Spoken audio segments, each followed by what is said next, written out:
Under the cold light of the full moon, the forests of Ossory held secrets that never died. Deep in medieval Ireland, where the bitter winds whispered ancient laments, there were tales of creatures who walked between two worlds. Men who, once touched by the curse, left their humanity behind. The transformation was not a choice, but a punishment. Every 7 years, the cursed ones shed their skin for fur, and their howls echoed across the mountains. These were no mere wolves, but beings bearing the burden of divine punishment. At the heart of this dark legend, the name Ossory was etched in time, where the footsteps of werewolves still echo today, on nights of the full moon. This is where it all began. The land of warriors and kings saw the fury of the heavens transform men into beasts, and what was human became a nightmare. Let's open the doors to the past and delve into the myth that took root in Ossory, where werewolves walk in the shadows of history. The dark lands of Ossory, in medieval Ireland, were known not only for their mountainous landscape and dense forests, but for a terrifying secret that lurked in the shadows. Amidst the mists, rumors arose of an ancient curse, of men who, in the pale light of the full moon, abandoned their humanity to don the skin of wolves. At the center of these stories, we find the mysterious king Ferch Finn MacDu and his brother, Light Nch Filet, whose connection with the first transformation into a werewolf marked the beginning of a legend that would echo for generations. The boundaries between reality and myth blurred in the minds of those who dared to believe. The legends of Ossory did not arise from mere fantasy. Historical accounts intertwine the existence of the Fiana warriors, men trained for battle and isolated from human society, with these cursed creatures. The Fiana, with their animal ferocity and savage nature, were easily seen as wolves in human form, or humans with the souls of wolves. As night fell, the whispered tales in the taverns grew louder, and those who had faced these warriors swore that they possessed more than just human nature.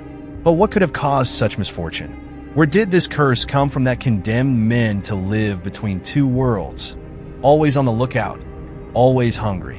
The answer, the elders say, lies in the fury of the heavens, in a curse cast by divine figures.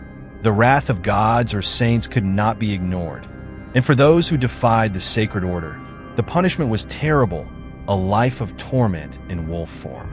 Could it be that the Ossory clan itself was cursed for defying divine power? This is where the story begins to merge with the supernatural. And like every curse worthy of fear and respect, there was an imposing figure behind this punishment: St. Patrick. It is said that it was he who cursed the clan, changing their lives forever.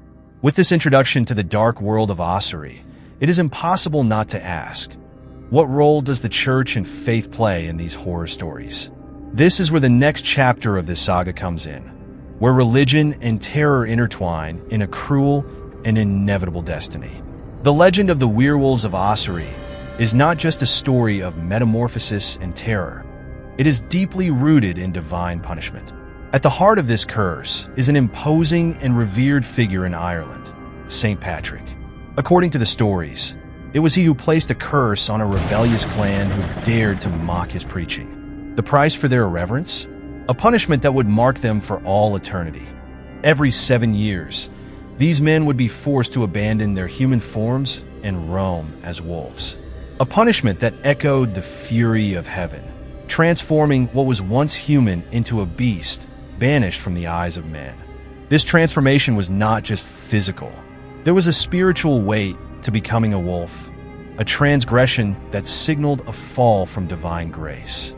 St. Patrick's curse was not simply a moral warning, but a true condemnation to marginalization, savagery, and loss of control.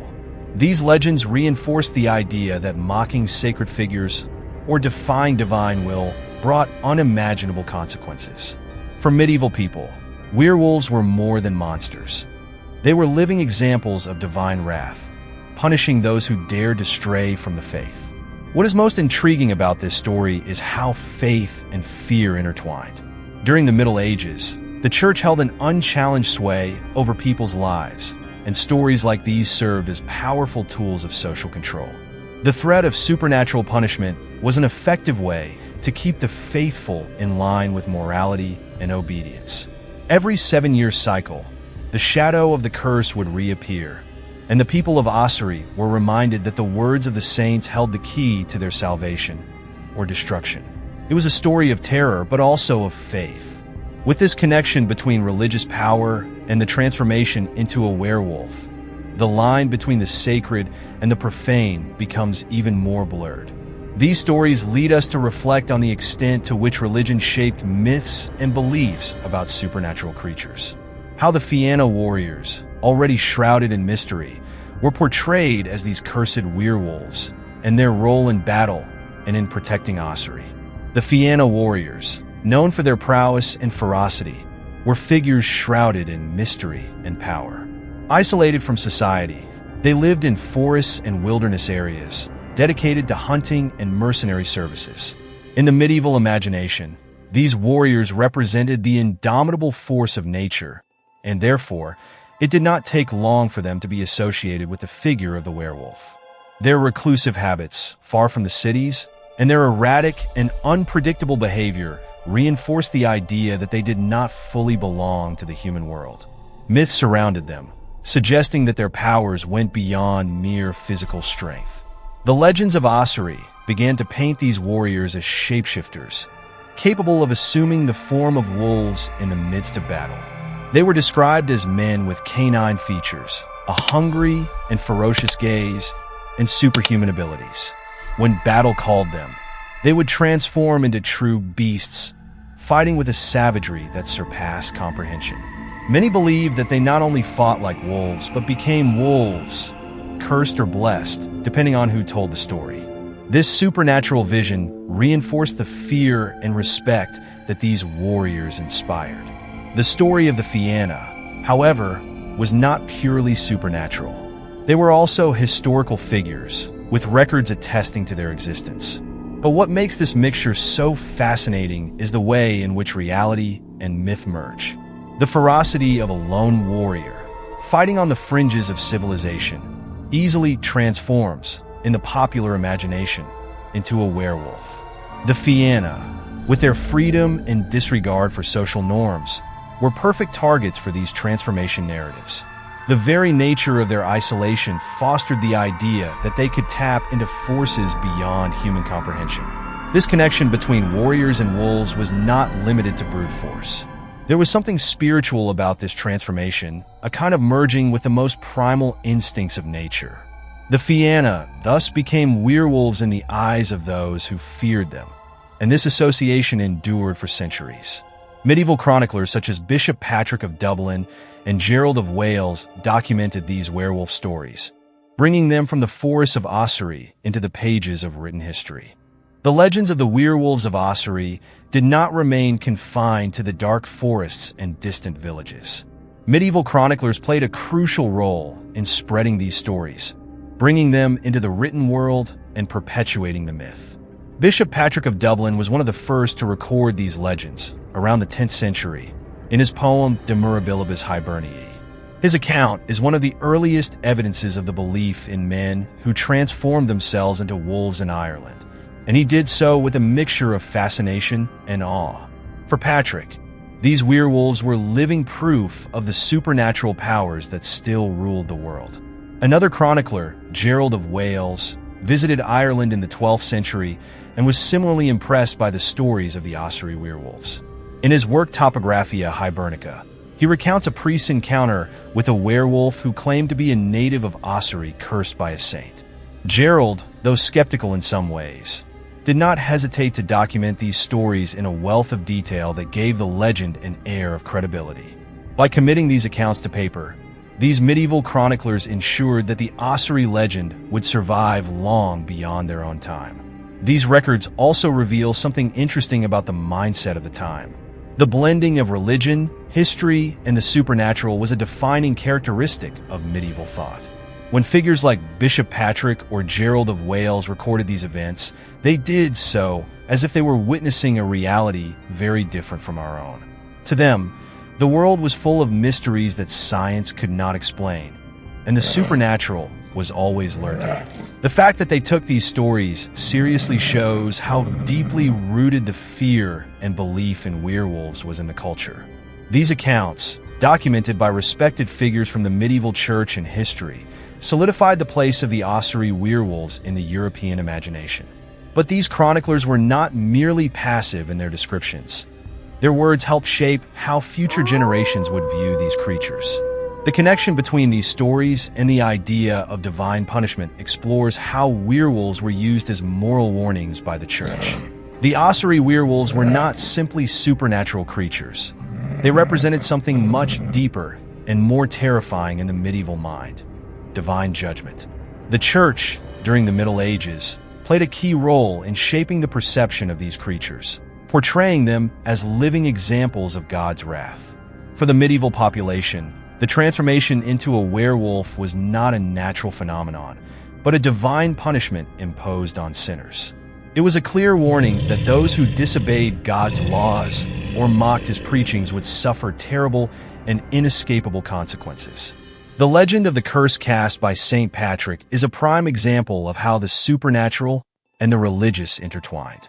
By cursing an entire clan, St. Patrick was not only punishing a group of rebels, but also sending a powerful message. Mocking the Christian faith could lead to the loss of one's humanity. Every 7 years, the cursed members would transform into wolves, roaming the forests, feared by all. The idea of being condemned to a life of metamorphosis and marginalization, far from the eyes of God and man, was the most terrifying fate anyone could imagine. This notion of divine punishment also served a practical purpose. For the church, werewolf stories functioned as moral warnings, keeping the population in line with religious teachings. The fear of straying from the path of righteousness was amplified by the threat of monstrous transformation, a fate that many believed to be more real than symbolic. These tales were told not just to entertain, but to reinforce social and spiritual control over the community. After all, what better way to keep the sheep in the flock than with a terrifying creature? The extinction of wolves in Ireland contributed to the persistence of werewolf legends, transforming these tales into something even more mystical and timeless. Although wolves were hunted to extinction in Ireland by the 17th century, the myth of the Ossory werewolves continued to thrive. Interestingly, the extinction of real wolves seems to have given the legend even more traction, as if their disappearance had elevated werewolves to the realm of the supernatural. When the last wild creature was killed, the forests of Ireland became even quieter, but the fear of what might lurk in the shadows persisted. The physical disappearance of wolves gave way to the creation of invisible monsters, more feared than any real predator. This phenomenon of myth survival is intriguing. As real wolves disappeared, the Ossory werewolves became purely folkloric entities, devoid of any connection to natural reality. The fear that something might still lurk in the depths of the forests, unseen but present, was enough to keep the myth alive. In the absence of real wolves, storytellers clung to something even more terrifying: creatures that could not be tracked or hunted. The werewolf became the last vestige of a primal terror, a threat that could never be completely eradicated. The final wolf hunt in Ireland, which concluded with the killing of the last wild wolf in 1786, was seen as a victory over the wild. But ironically, this achievement also marked the beginning of a new era for the werewolf myth. With wolves extinct, werewolves became ghosts from a past that could never be fully understood, something that existed on the border between the real and the imaginary. For the people of Ossory and beyond, the disappearance of the wolves made the supernatural all the more plausible. After all, if there were no more wolves, what were those shadowy figures that continued to be seen in the dark nights?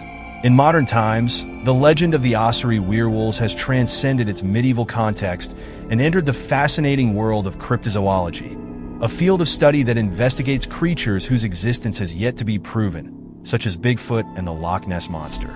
For many cryptozoology enthusiasts, the stories of the Ossory werewolves offer a tantalizing glimpse that shapeshifters, beings capable of transitioning between human and animal form, may have existed or still exist in some form.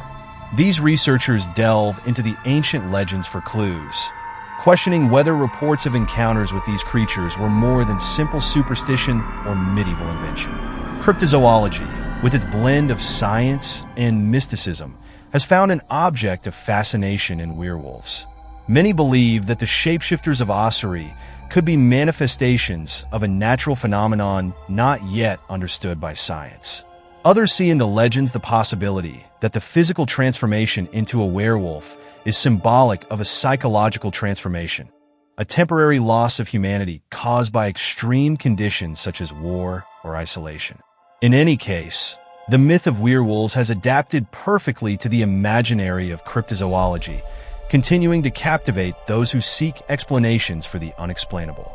But as we wrap up this delve into the myths of Ossory, we are left with an important reflection. Why do these stories still resonate so much with us? What is it about the figure of the werewolf that still captures our imagination, centuries after the extinction of wolves in Ireland? The fear of the unknown, the struggle between civilization and savagery, and the boundaries of human morality seem as relevant today as they were in the Middle Ages. And so the myth of the werewolves of Ossory lives on, transforming and adapting as time goes by, much like its protagonists.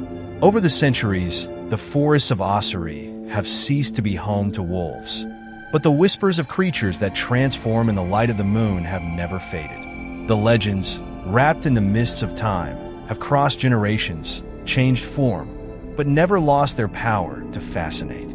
Werewolves, cursed warriors, and divine curses are echoes of an era when the supernatural went hand in hand with everyday life. And now, even without the physical presence of wolves, the myth persists, challenging the boundaries between reality and fiction. In Ossory, where the footsteps of the last werewolves may have been heard, the wind still carries stories that do not ask to be believed, only felt. Creatures that never really existed continue to walk in our imagination, reminding us that not everything needs to be seen to be feared.